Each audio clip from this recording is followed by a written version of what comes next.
और नाज़रीन, पे दर पे नाकामियों के बाद पीटीआई के सवाबी एहतजाज ने अब पीटीआई को एक नई रूह फूंक दी गई है। पीटीआई को एक नया वलवला, एक नया जोश मिला है, एक नया रास्ता मिला है और वो मिला है जुनैद अकबर की सूरत में। ऐसे में पीटीआई जो है एहतजाज का प्लान रखती है, मंसूबा रखती है और इस सिलसिले में जल्द ही इमरान खान की तरफ से ऐलान भी मतवक्का है। लेकिन पीटीआई इसके साथ साथ एहतजाज हर जगह रिकॉर्ड भी करवा रही है, हुकूमत को बता रही है कि वो उसकी फस्तायत, बर्बरियत और यजीदियत के आगे नहीं झुकेंगे, बल्कि हर जगह इमरान खान के लिए आवाज़ उठाएंगे। आपको ये मनाजिर दिखा रहे हैं नेशनल असम्बली के, जहां आज कौमी असम्बली का नया सेशन शुरू होते ही पीटीआई वालों ने एक मरतबा फिर प्ले कार्ड उठाकर नारे लगाते हुए असम्बली पर धावा बोल दिया और शदीद एहतजाज करके वहाँ असम्बली को चलना महाल कर दिया। इस मौके पर स्पीकर इस हद तक शोर से घबरा गया कि उसको हेडफोन पहनने पड़े। बादशाह स्पीकर ने कार्रवाई कुछ देर चलाकर असम्बली इजलास भी मुअत्तल कर दिया। इस मौके पर शदीद हंगामा आरई पीटीआई वालों ने की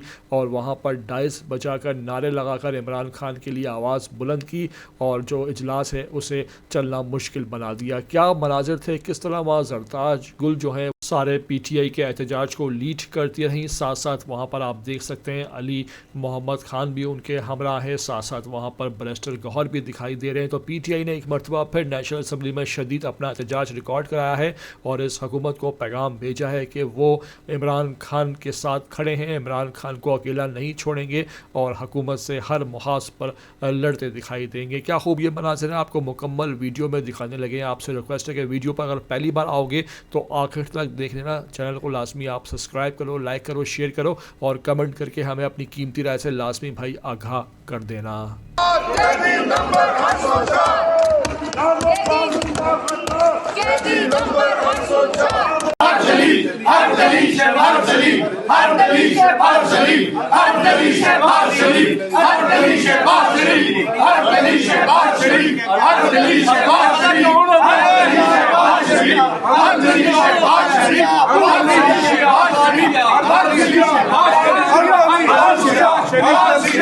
Padişah!